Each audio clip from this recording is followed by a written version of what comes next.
my expert opinion, and they had a great conversation talking about,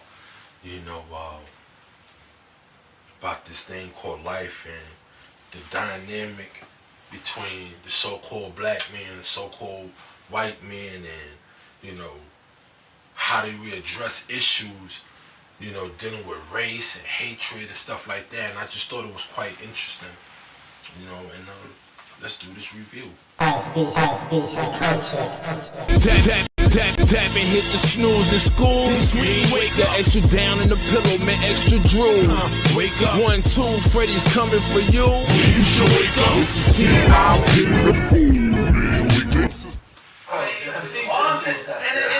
And it's not an attack on your lens. It's just to give you the perspective of my lens on it. Because this conversation is about sharing lenses, right? Which is ill to me. Like what you said, there has to be more organization, right? Like, we have more black billionaires and millionaires now than ever. The only way we make a change is by pooling our finances. Not our media outlet, our finances. Black-owned banks, black-owned communities. When I say that, I don't even mean like, and I'm not trying to be on no separation of racist shit. I just mean in the sense of, you want to be we gotta circle the wagons. You want to be taken seriously? Right. America is not about black and people think it is. It's about bread. If I have just as much money as this Jewish dude, he's gonna treat me the same. He's not gonna treat me like the black dude from the hood. He's gonna treat me like, yo, I need him. Call me every day, how you fat? No, but it don't matter. It's business. He's not my friend. This is business. He can say whatever you want to say behind my back, but we're doing business. You understand? So everybody thinks that it's about white or black. It's not about that. It's about bread. When you have less, they treat you like you have less. I mean, hey, I can't disagree with him totally. I know that one thing for certain, that is definitely not about black or white, because there is no such thing as black people or white people. You say, what is you talking about? Huh? What are they talking about over there at Arts, Beats, and Culture? Ain't no such thing as black people. I look in the mirror every day. I see me. I'm a black person. I beg to differ. Matter of fact, it's a black leather jacket. My skin tone. It's two different things. So therefore, that debunks that statement. There's no such thing as black people, and there surely ain't no such thing as white people, because here go a piece of canvas, right? Yeah, even with the plastic on it and the light glimmering, right? I ain't never seen no European walking around planet Earth with skin that color. Maybe a little pink. If they stand in the sun a little bit too long, maybe got a little bit of tan in it, you know what I mean? They turn orange, you know what I mean? Like Trump. But nonetheless, money is important. But we understand that the people that you call white have something that you don't even acknowledge for yourself. You have a nationality. You have Italians, you have Germans, you have the French, you have Spanish, or the Portuguese, right? And Russian, German, the people from Switzerland, the Australians, what else? What other European nations I could think of? Those from Norway, the Dutch, what else?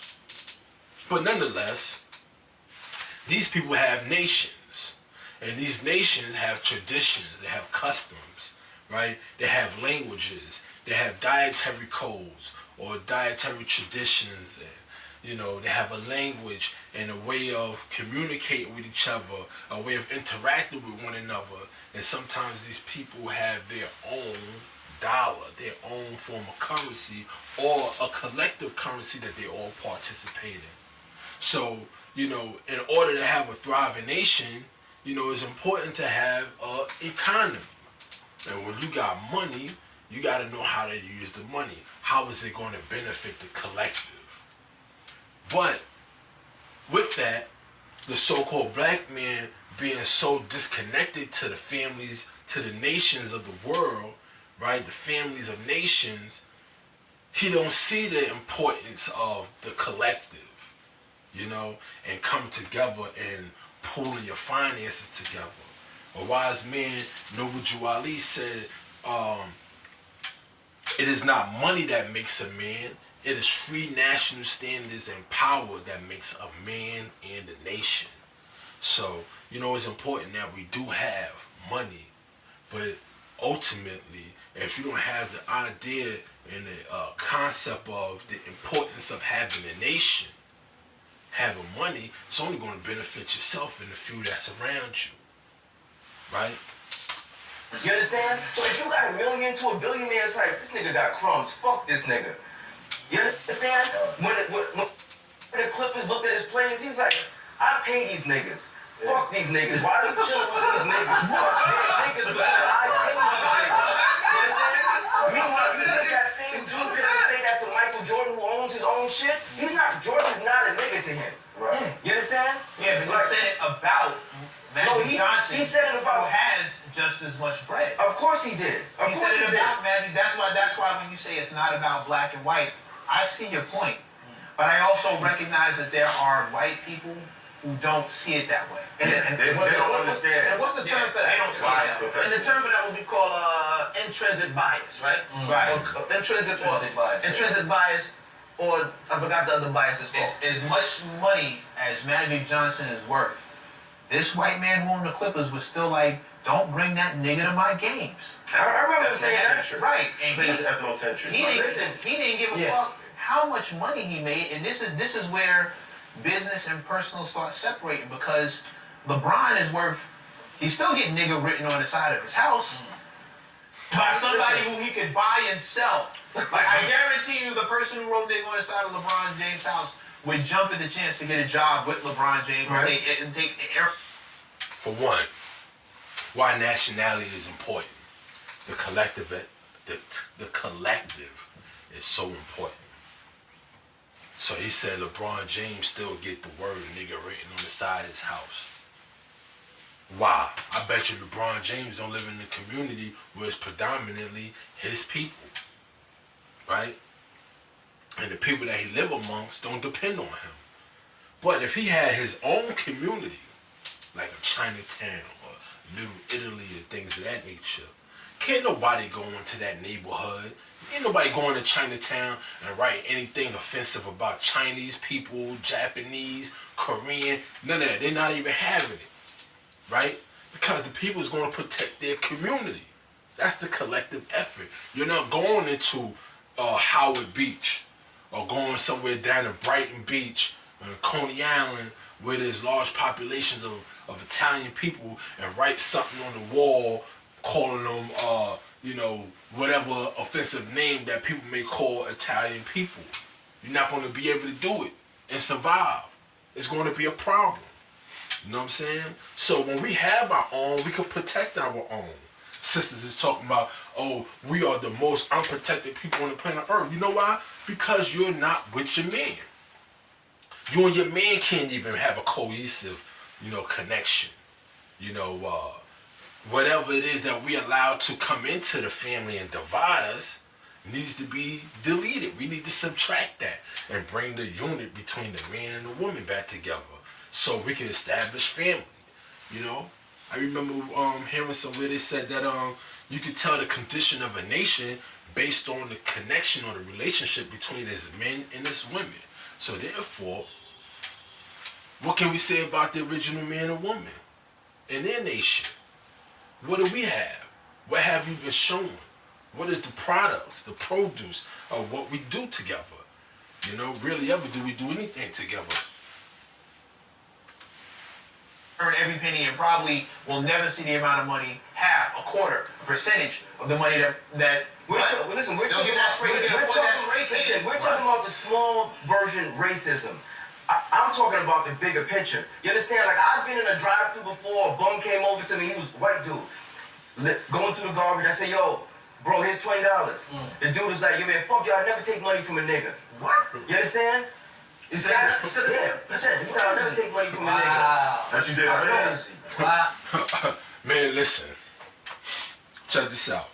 I was on the train one time coming from a union meeting, from my union meeting, and they have food always, you know, catered food, you know, pasta, you know, sandwiches, deli food. And a lot of times there don't be a lot of members coming to the meeting, so there's a lot of food left over. So I take some, you know, back home with me. I'm on the train. I'm on the C train in Brooklyn, and I'm walking through. I see a homeless brother sitting in the corner. Not a European, a brother. Laying in the corner by himself. And I tapped him on the leg with the back. I said, brother, you want something to eat? And he looked at me and said, man, get that shit out of my face.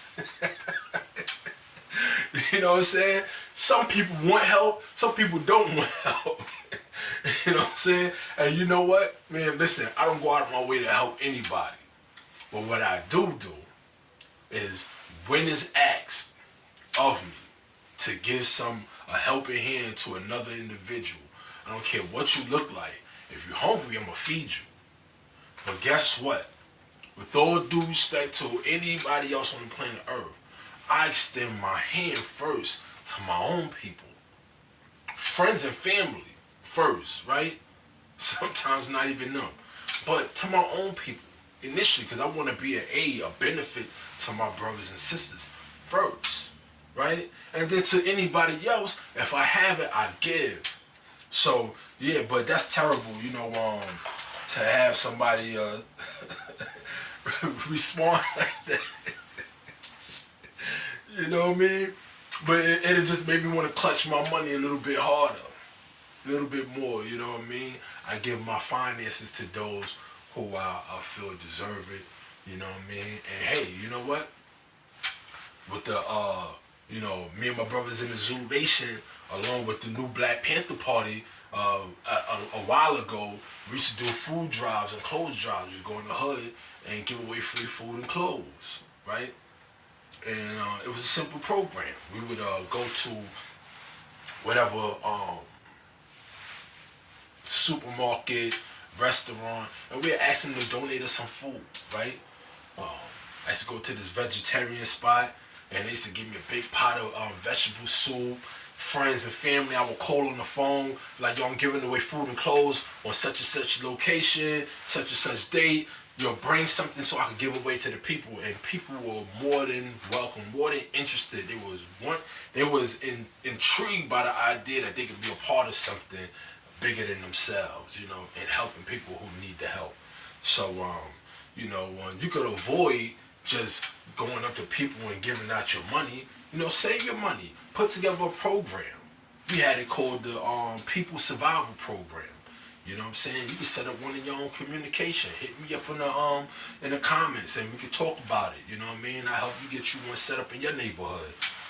You know? I don't lie, I felt crazy after that. Yeah. I'm like, how can a homeless dude make me feel crazy by just saying that? You understand? There are racists in this world. I get that. What I'm saying is, it's bigger than that. There's always going to be racists. There's white dudes hate black dudes hate white dudes, so on and so forth. But at the end of the day, it's about the economy, finances. What do you have versus what he has? I don't disagree with you. I don't. There's methods. When we talk like this, listen, I'm Dr. Claude Anderson. Shout out to my man Kwame. My man Kwame right here. He do my taxes. Sims Tax Spot right over on Flatbush Avenue, right over Flatbush, and I think that's Glenwood, Flatbush, Brooklyn. You know what I mean? I'm happy to see him show up every now and then on my Expert Opinion podcast with Math Hoffa. I don't know Math Hoffa personally. I've seen him a couple of times out here in Brooklyn, and I know he and some of my good brothers out here in Brooklyn are very well acquainted. But yeah, let's get back to it. all day. I said, like, that dude will tell you to your face, get your money together. He describes the pillars. I bank at Carver. You know what I mean? Just keep the money black. I spend money in black-owned establishments. Right. I wear cool. Like, yeah, that's another thing. Cooperative economics is so important. Putting your money together, pooling your money. I make it my business to go and spend money with my own people. You know what I'm saying? I mean, it's a lot of businesses, especially when you live in Brooklyn.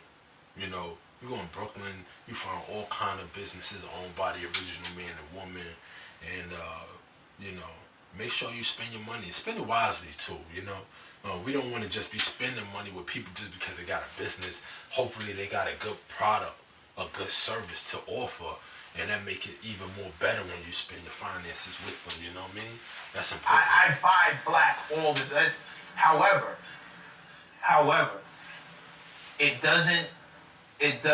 I don't, as much as Claude Anderson talks and as much as I trust in what he says and as much as I follow what he says, because I agree with it, I do believe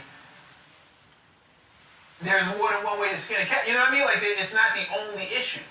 It's not the only issue. So I don't treat it like the only. Although I think it's the more pressing one. I do think it's the bigger issue. I'm with you. Big picture, yes, absolutely. Let's get our money. And I don't ever feel bad about getting our money together because every other race does it. Yeah. And they look at you. You do it. Mm-hmm. They got Chinatown. They'll put Chinese writing on the street signs. They don't give a... That's a fact. Oh man, listen. Don't go to Chinatown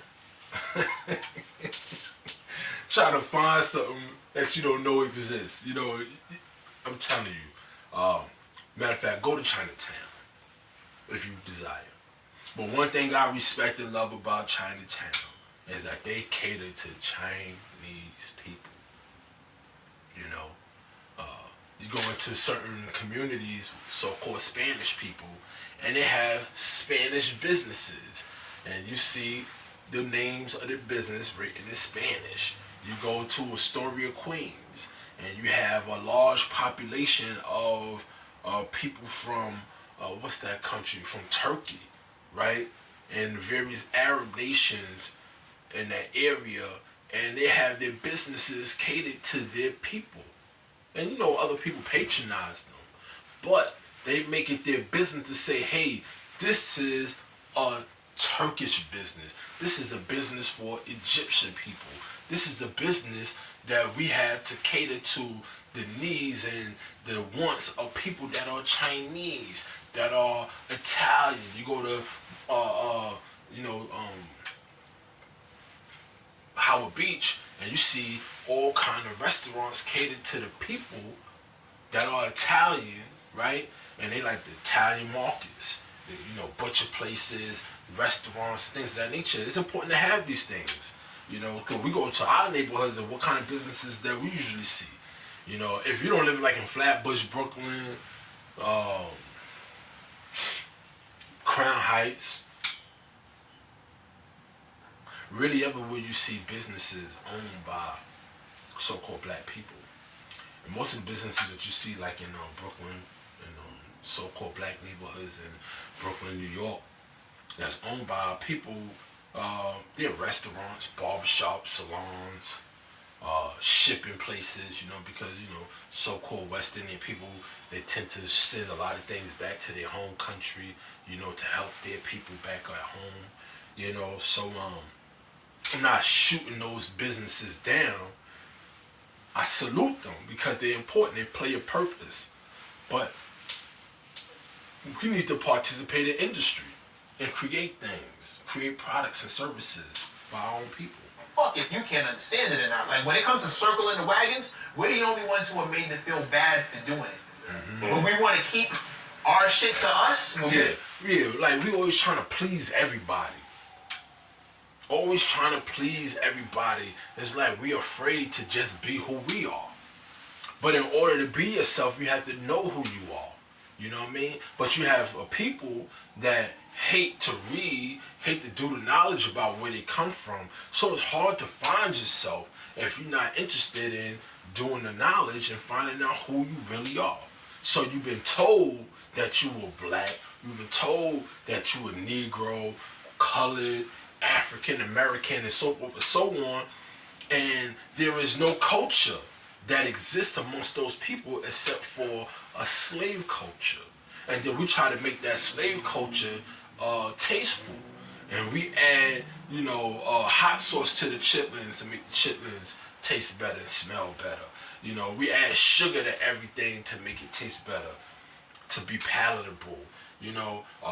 We get clothes from foreigners. Everybody is so in love with Gucci and Louis Vuitton, and these are clothes made by people for another people. Or just like Tommy Hilfiger said, he didn't want niggas wearing his clothes.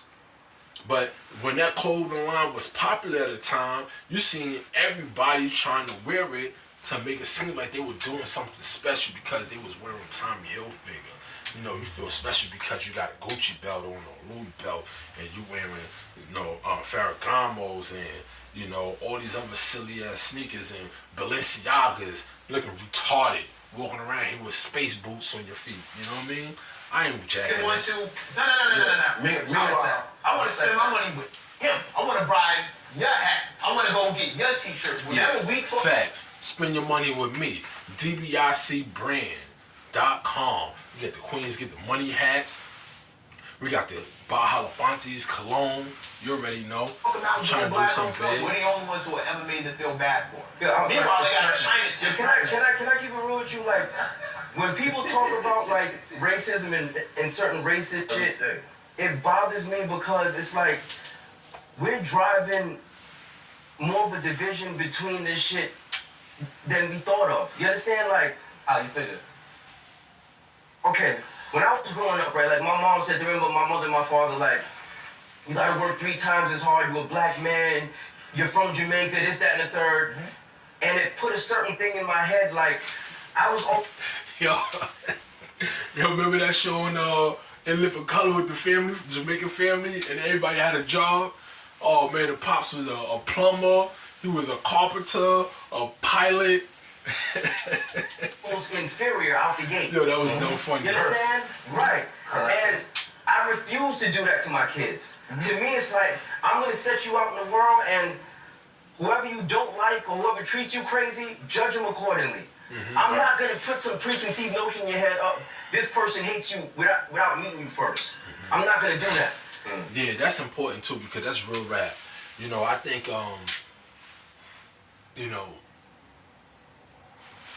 it's important to understand who your enemies are, who your friends are, right? And just because somebody is pale-skinned, European, Italian, Dutch, German, Chinese, Japanese, or from Yemen, everybody own the corner stores in your neighborhood, everybody doing things outside of you, and you see that they are growing and being successful, they're not necessarily your enemies, but you can make them an enemy by not even doing the things necessary that you're supposed to be. Matter of fact, let me rephrase that. You have to know who you are, because you could become your own worst enemy. So before you could assume that somebody is your enemy because they look different from you, you have to identify what's going on amongst your own people and the things that we are doing that are preventing our own growth, our own development. You understand what I'm saying? So it's important. Like, share, comment, subscribe. Hit that notification button. Baja Pantes, men's fragrance, cologne. The movement. We don't beat around the bush, we beat in the bush. DBICbrand.com at DBIC_brand on the gram. You already know.